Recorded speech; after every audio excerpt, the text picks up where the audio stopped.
Intermittent fasting. Is there a best time to do that? Well, the research says that maybe there is, and we're going to go through some of that research with you today. So intermittent fasting, I think probably most people know, but just if they don't, really it is basically just splitting your day into an eating window where you consume all of your calories and a fasting period where you're not consuming calories.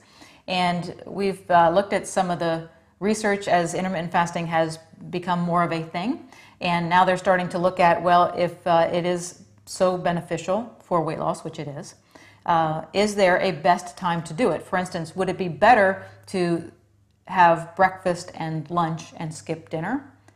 Or is it better to have lunch and dinner and skip breakfast? So what did you find out? Right. So traditionally, I think we all kind of think of doing the lunch-dinner thing in your 8-hour window there. But the research tying intermittent fasting or time-restricted feeding to circadian rhythm has really kind of taken hold. And a couple of researchers, Walter Longo, we've talked about him before. He's done a lot of research, around fasting, time-restricted feeding, some of that thing, type of thing. And Dr. Satchin Panda from the Salk Institute, who's probably one of the preeminent researchers around circadian rhythm. Circadian rhythm is really just your body's internal clock, it regulates all of your hormonal balance ups and downs throughout the day. Right. It's what wakes you up in the morning. It's what makes you sleepy at night. Right. So, so there are a number of things. Circadian rhythm tied with fasting or eating, I should say, is a better way to put it. It seems to have some beneficial effect on a lot of metabolic issues, diabetes, glucose sensitivity. Also, you mentioned weight loss. It's very much tied to that. So it seems to be, from the research, that having your meals earlier in the day is the best way to do it. And I've mentioned this on a video before that when I do OMAD, 1 meal a day, which is, again, that's another kind of time-restricted feeding thing, that it seemed to me logically that maybe having a big breakfast when my metabolism was kind of getting going for the day would be better than having a big dinner when my metabolism is slowing down. And that's kind of what this research bears out, that having breakfast at 6 o'clock and then having your lunch around 1 o'clock or 2 o'clock and then not eating until the next breakfast, the next morning, gives you the best metabolic advantage. Yeah, and I think that is supported in many ways. For one thing, it's going to help improve sleep quality because when we eat late at night, it increases blood flow to your digestive tract, which will increase your core temperature, and that can prevent us from being able to get that into that deep sleep that we need for quality sleep. And also just the mere fact that not eating late at night cuts out a lot of mindless eating, which is, evening sitting in front of the TV, it's just a mindless time to be munching on something. So if you're intermittent fasting, you're going to automatically reduce that.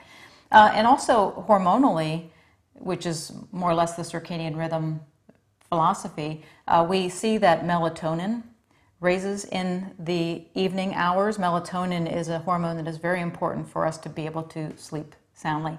But also what it does is it encourages a decline in the pancreas's production of insulin. So if we eat a big meal late at night, then we could have an elevated blood glucose throughout the nighttime hours simply because there's not as much insulin being produced to bring it down. Right. Now, those are the pros.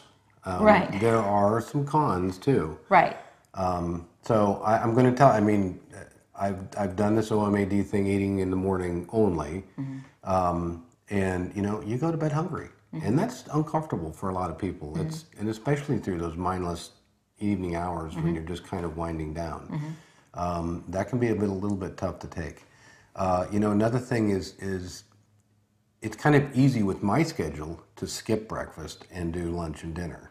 Yeah. Right? So figuring out my schedule where I'd be able to have a pretty good breakfast and then having a pretty decent lunch would take a little bit of finagling, make it all work. Yeah, and too, if you have a family, eating together at dinner time is a nice, much nicer than maybe breakfast, but Yeah, it's socially uncomfortable that way as well, because I mean, even if you're doing parties or get-togethers and things, that's almost always exclusively dinner. right. Right. So what you might want to do to utilize this, maybe look at it as having a little bit of an edge once or twice during your week. So if you look at your schedule for tomorrow and it looks like you could work this out. You could have a large breakfast and then a lunch and then not eat throughout the rest of the day.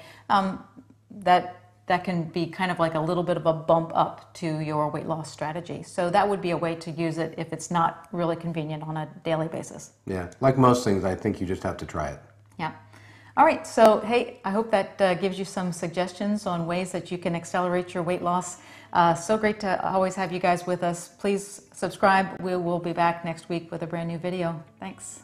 Maddie, you ready? Test. Yep, come on. Gotta do this too for some reason. I don't know why. Okay. Except for like flappy skin. Are you done now?